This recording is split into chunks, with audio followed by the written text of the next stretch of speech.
Sign it now, Gabriella, before we change our minds about letting you marry our son. My future mother-in-law Diane pushed the prenuptial agreement across the mahogany conference table in their Greenwich estate, her diamond rings catching the chandelier light. Behind her, my fiancé Thomas sat silent, avoiding my eyes, while his father Richard smirked with the confidence of old money dismissing new nothing. What they didn't know was that the very table we sat at, the estate surrounding us, and every asset they were so carefully protecting, I held the mortgage on all of it. The family meeting had been called for 10 a.m. on a Saturday. Thomas had warned me the night before, his voice apologetic but resigned. Mom wants to discuss the prenup. Dad's lawyer drafted something. Just sign it, Gabby. It doesn't matter. I love you regardless. But it did matter. It mattered that after dating for 2 years after Thomas proposed on a beach in Maui with a ring his grandmother wore. After planning a wedding for 200 guests, his family still saw me as a gold digger who brought nothing to the union. Now I sat in their library surrounded by leather-bound books they probably never read and artwork they purchased for status rather than love while they explained why I needed to sign away any claim to the Hartwell fortune. Let me be clear, Richard said, leaning back in his chair like a king addressing a peasant. Thomas is heir to Hartwell Industries. When we die, he'll inherit this estate, the business, the investment portfolios. We've worked for 40 years to build this wealth. We're not about to let some, he paused, choosing his words carefully, elementary school teacher walk away with half of it after a few years of marriage. Dad, Thomas protested weakly. That's not fair. It's perfectly fair, Diane interrupted. Gabriella, I'm sure you're a lovely girl. Thomas clearly cares about you. But facts are facts. You make $52,000 a year teaching second grade. You live in a rented apartment. You drive a 10-year-old Toyota. You bring no assets to this marriage. She brings herself, Thomas said, finding a bit of spine. That's enough for me. Sentiment is lovely, darling, but it doesn't protect family wealth, Diane said, her voice sugary with condescension. Gabriella, you must understand. We're not saying you're a bad person. We're saying you're marrying up significantly. This prenup simply protects what Thomas has built, well, what we've built for him. I looked at the document in front of me. 23 pages of legal language that boiled down to one message: you're worth nothing. You get nothing. Sign here. My attorney, Margaret Soto, sat beside me, her expression carefully neutral. She reviewed the prenup earlier that week and called it one of the most one-sided agreements I've seen in 30 years of practice. She'd also laughed when she saw who was proposing it. May I speak with my client privately? Margaret asked. Is that necessary? Richard frowned. It's a standard prenup. She signs, we move forward with wedding planning. Simple. Mr. Hartwell, Ms. Rodriguez is entitled to legal counsel before signing any binding document. Fine. 5 minutes.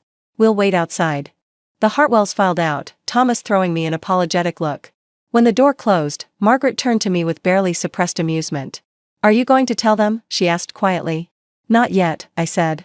I want to see how far they'll go. Gabby, they're offering you nothing. No spousal support, no claim to marital assets acquired during the marriage, no provision for children. I know. And you're still going to sign it? I'm considering it. Margaret shook her head. Your call. But when this blows up, and it will blow up, I want to be there to see their faces. The Hartwells returned, Diane carrying a tray with coffee and croissants as if this were a pleasant social gathering rather than a financial ambush. Have you made your decision? Richard asked, settling back into his throne-like chair. I have a few questions first, I said calmly. Of course, Diane said with practiced patience. We want you to understand everything. The prenup specifies that I have no claim to any Hartwell assets, including this estate. Is that correct? Correct, Richard confirmed. This property has been in our family for 30 years. It's worth approximately $4.2 million. Obviously, we can't risk losing it in a divorce. Obviously, I agreed. And Hartwell Industries? Thomas's inheritance of the company? Also protected, Richard said. The business is worth roughly $87 million. It will pass to Thomas and remain solely his property regardless of marital status. What about the investment portfolio mentioned in Section 7? Diane smiled. That's our retirement portfolio. $12 million in stocks, bonds, and real estate investments. We've worked very hard for that security, Gabriella. You understand why we need to protect it. I do understand, I said. One more question. What happens if something changes in your financial situation? If you were to face unexpected difficulties? Richard laughed, a sharp bark of amusement. Unexpected difficulties? The Hartwells have been financially sound for 3 generations. We don't have difficulties. But theoretically, I pressed. If circumstances changed, would the prenup change? The prenup is ironclad, Richard said firmly. Nothing changes it. You sign it, you're bound by it forever. That's the point. I see. I looked at Thomas, who was studying his hands. Thomas, is this really what you want?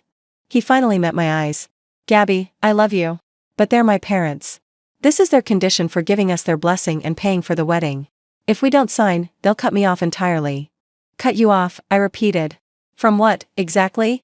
Everything, Diane interjected. Thomas works for Hartwell Industries because we gave him that position. He lives in the penthouse apartment because we purchased it. His car, his country club membership, his lifestyle, all provided by us. If he defies us on this prenup, all of that ends. I turned to Margaret. In your professional opinion, should I sign this? Margaret's eyes gleamed. Oh, I think we should discuss what you'd be signing away first. May I? Please. Margaret opened her briefcase and pulled out a different folder. Mr. and Mrs. Hartwell, I've reviewed your prenuptial agreement thoroughly. I've also reviewed my client's financial disclosure, which she's required to provide as part of any prenuptial process. I think you should see it before Ms. Rodriguez signs anything. Why? Richard frowned. She's a schoolteacher. We know her finances. Do you? Margaret slid a document across the table. This is Ms. Rodriguez's current net worth statement, prepared by her accounting firm last month. Diane picked it up, her eyes scanning the page. Her face went pale. This can't be right. What? Richard grabbed the paper. What does it say? It says, Diane whispered, that Gabriella is worth $127 million. The room went completely silent. Thomas looked up sharply. What? There must be a mistake, Richard said, but his voice had lost its confidence. It shows ownership of something called Rodriguez Capital Management. That's my private equity firm, I said calmly.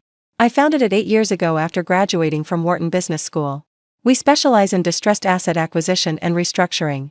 Wharton? Diane repeated faintly. But you teach second grade. I volunteer at my old elementary school 3 mornings a week, I corrected. I teach reading to underserved students. It's important to me to give back to the community where I grew up. But it's not my career. Your career is private equity? Thomas was staring at me like he'd never seen me before. Yes. Rodriguez Capital manages approximately $340 million in assets. My personal stake is worth about $127 million. We focus on acquiring undervalued properties and struggling businesses, rehabilitating them, and either operating them long-term or selling them at profit. Richard was still reading the financial statement, his hands shaking slightly. This lists holdings in real estate, corporate debt, and mortgage notes. Yes. We acquired a portfolio of residential mortgage notes 2 years ago from a bank that was liquidating assets. Very good terms. The mortgages were all current, just undervalued in the market. Margaret was smiling now. Mr. Hartwell, if you look at page 3, you'll see a detailed list of those mortgage notes. Richard flipped pages. He stopped. His face went gray. What? Diane grabbed the document. What is it? One of the mortgages, Richard said slowly, is on 47, Lakeside Drive, Greenwich, Connecticut. This address. That's correct, I confirmed. Your mortgage was part of that portfolio acquisition. I've held the note on your estate for 23 months. The silence was deafening. You own our mortgage? Diane's voice was barely audible. The bank that originally financed your home sold the mortgage to a larger institution, which packaged it with others and sold the package to my firm. So yes, technically, you make your monthly mortgage payments to Rodriguez Capital. You've been paying me for almost 2 years. Thomas was staring at me with his mouth open. Gabby, why didn't you tell me? You never asked what I did for a living, I said simply. You assumed I was just a teacher. When I tried to explain my work, you'd smile and change the subject. You preferred the idea of a simple schoolteacher girlfriend. But $127 million? He looked genuinely shocked. I had no idea. Neither did we, Richard said, his commanding tone completely gone. Gabriella, Ms. Rodriguez, I apologize. We clearly made assumptions. You made assumptions that someone who teaches children and drives a modest car must be poor, I interrupted. You assumed that because I don't wear designer clothes or talk about money, I don't have any. You decided I was marrying up without ever asking about my life. Diane had tears in her eyes now. We were protecting our son. No, I said firmly. You were protecting your sense of superiority. You wanted me to sign a document declaring myself worthless so you could feel secure in your position above me. Margaret cleared her throat. For the record, my client's prenuptial proposal is in this folder. She slid another document across the table. It's quite different from yours. Richard opened it with trembling hands. This is extremely generous. It's fair, I corrected. It proposes that all assets acquired before marriage remain separate property, mine and Thomas's. Assets acquired during marriage are split equitably based on contribution and circumstance. There are provisions for children, for spousal support if needed, for the business interests of both parties to be protected. Both parties, Thomas repeated. Gabby, I don't have business interests. You own everything. You work for Hartwell Industries, I pointed out. That's a business interest worth protecting. And Thomas, if we marry, I plan to invest in expanding that business. I've analyzed your family's company. It has incredible potential that's being wasted by conservative management. With proper capital and strategy, Hartwell Industries could triple its value in 5 years. Richard was reading my proposed prenup with growing amazement. This section here, you're offering to invest $20 million in Hartwell Industries? If we marry, we're family. I invest in family. But the investment would be structured as a business loan with fair terms, keeping the company's ownership within your family while providing capital for growth. Why? Diane asked, her voice breaking. After how we've treated you, why would you do that? Because I love your son, I said simply. And because I believe in building up the people I care about, not tearing them down. Unlike you, I don't measure people's worth by their bank accounts. Thomas reached for my hand across the table. Gabby, I'm so sorry. I should have asked more questions. I should have really listened when you talked about your work. Yes, you should have, I agreed. But you're young and you were raised in an environment that values appearances over substance. You can learn. Can we start over? He asked. Can I actually get to know the real you? I looked at him, really looked at him, trying to see past the embarrassment and shock to the man I'd fallen in love with. Do you love me because you thought I was a simple schoolteacher who needed rescuing? Or do you love me for who I actually am? I don't know, he admitted. I thought I knew who you were. Now I'm realizing I didn't know anything. That's honest, at least, I said. Diane spoke up, her voice subdued. Gabriella, what happens now? With the mortgage, with the wedding, with everything? The mortgage continues as normal, I said. Your payments are current and the terms are fair. As for the wedding, I looked at Thomas. That depends on whether we can build a real relationship based on honesty instead of assumptions. And the prenup? Richard asked quietly. I stood up, gathering my things. Take both prenups. Read them. Think about what they say about how we view each other. My version protects both of us while assuming we're partners building a life together. Your version assumes I'm a threat to be neutralized. We were wrong, Richard said, standing as well. Completely wrong. Gabriella, I apologize. We judged you based on superficial observations and our own prejudices. That was inexcusable. It was, I agreed. But Mr. Hartwell, you should know, I would have signed your prenup. Everyone stared at me. Even knowing how one-sided it was? Margaret asked. Yes. Because I don't need Thomas's money. I never did. I was marrying him for love, not for access to the Hartwell fortune. Your prenup would have protected me just as much as it protected you. It would have proven that my motives were pure, but you didn't sign it, Diane observed. No. Because you needed to learn that worth isn't measured in dollars. You needed to understand that the woman you were dismissing as a gold digger actually holds your financial future in her hands. You needed to be humbled. Richard smiled slightly. Mission accomplished. Good. I headed for the door, then turned back. Thomas, you have my number. When you're ready to have an honest conversation about who we both are and what we both want from marriage, call me. Until then, the wedding is postponed. Gabby, wait, Thomas started. No. You've spent 2 years dating a version of me you invented in your head. Take some time to decide if you want to know the real me. That's going to require effort, curiosity, and seeing me as an equal rather than a project to rescue.